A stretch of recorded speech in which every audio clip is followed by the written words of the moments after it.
자, 저희가 이제 중국 얘기부터 좀 해봐야 될 것 같아요. 중국 얘기를 해야 되죠. 미국과 중국. 어. 아니 저는 글쎄요. 저희가 계속 해왔던 게 그 얘기잖아요. 한미일, 북중러 신냉전으로 가는 게 아니냐.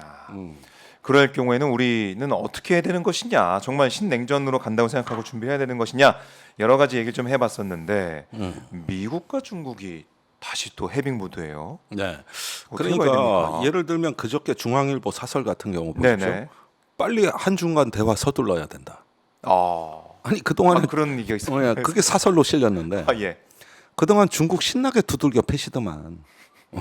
그러면서 뭐 중국의 굴욕 외교하면 안 되고 네. 당당한 외교 해야 되고 마치 중국 버릇 제대로 가르치자고 그동안에 얼마나 난리를 치더만. 그런 논조의 기사들이 있었는데 이제 그런데 빨리 대화해라. 대화해라. 그럼 요때 두들겨 팬 건 뭐야? 블링컨 가서 대화 잘 되는 거 한 번 보고 또 이렇게 말이 바뀌고 조선일보는 아직 버티고 있어요. 그래요. 조선일보는 아직까지는 중국 버티고 좀 내줘야 된다. 뭐 이런 건가요? 계속? 버티고 있어요. 이제. 그러니까 이런 부분들이 제가 보기에 한국 외교의 중심 없는 외교, 품격이 떨어지는 외교가. 그런데 그 사이에 김기현 대표가 당 대표 연설에서 네. 이번 주에 중국인들 국내 영주권자들 투표권 박탈하자 그랬어요. 맞아요. 그러니까 한쪽에서는 야 이제 블링컨 왔다 가는 거 봐, 대화 좀 해야 되는 거 아니야 이러는데 네. 당 대표는 또 용산에 충성을 보여야 될 거 아니에요. 대통령이 말씀하시니 돌격대 역할을 해야 될 거 아니에요. 네. 그러니까 중국 때리기를 계속하는 거예요, 당 대표 연설에서.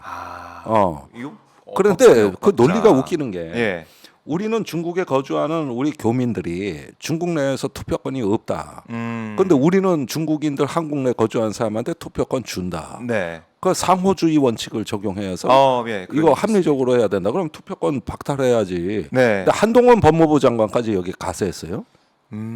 아니 나 살다가 얼마 전에 그 무슨 킬러 문항 갖고 입시제도 흔들었더만 예. 이제는 무슨 뭐 영주권 투표 상호주의 여기에서 이제는 내가 빡쳐버리는 게 아니 중국에서 투표권이 무슨 의미가 있습니까? 그래요. 그러니까 거기가 우리 같은 자유선거냐고. 다르죠. 다르잖아. 그렇죠. 중국에서 투표권하고 네. 한국에서 투표권이 같아요? 다르죠.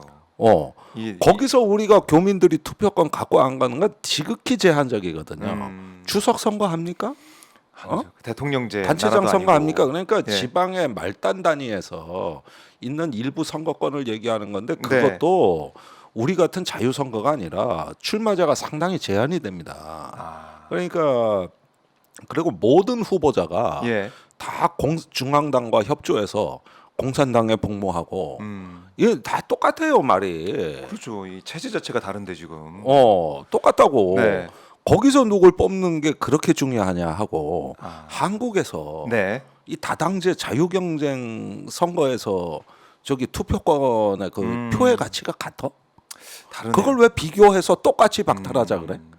상호주의라는 그 예를 든 게 맞지 그리고 중국하고 상호주의라는 건 권위주의 수준에 우리를 맞추겠다는 건데 그렇네요. 민주주의 국가가 권위주의하는 것대로 따라하자는 얘기인데 그러면 중국이 아이고 우리 한국인들 여기 중국에 뭐 100만 명 넘게 와 있는데 그분들 투표가 중요하지.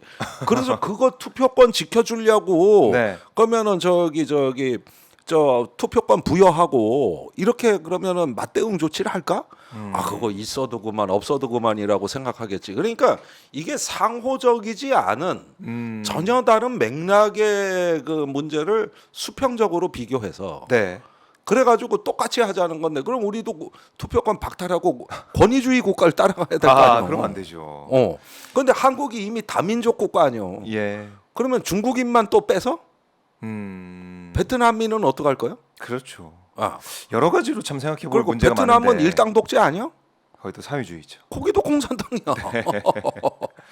그러니까 이런 논리의 상호주의를 하는데 상호주의는 공동의 이익이 있을 때 예를 들어 남북한이 상호주의로 군축을 한다면은 동수로 군축을 할 거냐 동률로 할 거냐 무기 체계는 상방간에 어떻게 할 거냐 이 균형을 맞춰보자. 이런 건 체제가 달라도 할 수 있죠. 할 수 있는 무기가 거지. 있으니까.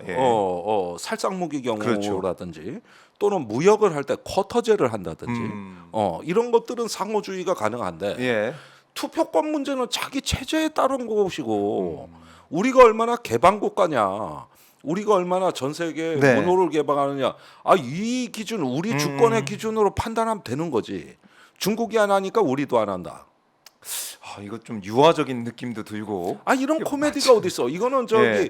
무슨 국어 시험에서 킬러 뭐 하나 없애란 말아 하는 것보다 더 황당한 선무당의 그 외교조를 조지는 네. 수험생 열받게 하더니 왜 골고루 아주 그 뻘짓들을 하고 있네. 결국 뭐 이제 국내 정치를 겨냥한 네. 국내 이제 표심을 겨냥한 그러니까 중국 대립이 이게 계속해서 여당에서는 이어지고 있다 이렇게 볼 수가 있겠네요. 그걸 내년 총선 공약으로 하겠대. 하, 아니 무슨 저 외국인 투표권 박탈이 총선 공약이야? 맞지가 않아요. 아니 공약할 게 그렇게 없어? 그러니까 이 이른바 이제 반중 정서를 이용하겠다 네. 이렇게밖에 볼 수 없는 아니 근데 상황인데요. 윤 정부의 특징이 이 갈라치기인데 대선 때 여성가족부 폐지 문제로 그 저기 청년 갈라치기 그렇죠. 이런 것도 지금 노조도를 뭐 간첩 사건으로 엮어가지고 노조 고립 갈라치기 양대 노총을 MZ 양대 노조 노총. 갈라치기 하는 그것도 사실은 뭐 저기 힘없는 노조 건드리다가 이제 양대 노총을 다적으로 만들 네, 정도로 이제는 드디어 가다 저것도 저러다 보면은 이제 재미 없어지면은 또 비실비실해질 거예요 또 네. 용도삼이 될 거라고. 그러더니 이번엔 중국 때리기 했다가 아.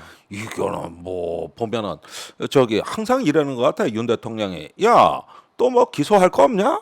야 또 뭐 수사할 것좀 없냐? 야 수사거리 좀 가져와봐라 야. 야, 어디 나쁜 놈들 없냐? 항상 국정이 이렇게 진행이 되니까. 그래서 이게. 이번에도 이 사교육 관련해 가지고 이른바 어. 일타 강사 관련된 여러 비판이 나오고 있지 않습니까? 네. 그래서 카르텔에 대한 뭐 공정위와 경찰의 아니 그건 뭐 조사, 노조 수사. 카르텔 기득권층 용어가 똑같잖아 이게. 똑같은 뭐 수사 쪽으로 똑같아. 가는 거다. 그러니까 저게 앞으로 보면은 뭐 수사할 거 없냐? 아니 그러니까 양대 노총 그 네네. 저기 건설 노조 얘기도요. 사실은 건설 노조에 투명하지 못한 점이 있어요. 그리고 오랫동안 관행으로 굳어졌는데 국민 눈높이에 안 맞는 게 맞는 분명히 부분이 있겠죠. 있는데 문제는 이런 어떤 그 건설 현장에서의 부조리는 다 불법 합청에서 생긴 그 거기서 이어진 관행들입니다. 그렇죠. 근본적인 원인이 있는 겁니다. 그렇죠. 그런데 이제 몸통은 안 건들잖아요. 그러니까 이런 문제들부터 해가지고 네. 심지어 난 국내에서 야 누구 때려잡을 놈 없냐? 수사거리 없냐? 그리고 재판은 관심 없어. 기소 그 자체가 목적이야. 이렇게 해서 이래 가더니만 아니 강대국을 상대로도 그런다는 걸 보고 내가 네. 어 그러니까 뭐 지지층에서 볼 때는 할 말을 하는 할 말은 하는 대통령 리더다. 이게 좋아할 수도 있을 것 같은데. 예, 그리고요. 예. 일견 이해가 가는 측면도 있는 게 지금 우리가 걱정하는 건 뭐냐면은 중국을 때리는데 무역이 지금 15개월째 적자고 네. 올해 법인세가 안 거쳐서 세수가 38조 원 빵꾸가 세수 나고 펑크 났습니다. 예, 그러면 이제 지방에 내려보낼 교부금도 없어지고 거기에다가 추경도 안 한다는데 안 한다고 그랬어요. 재정건전성. 아니 왜 추경호가 추경을 안 해? 지 이름대로 추경을 추경을 좋아한다는 뜻 아니요. 그런데. 그런데 추경을 안 해. 그럼 안 되는데.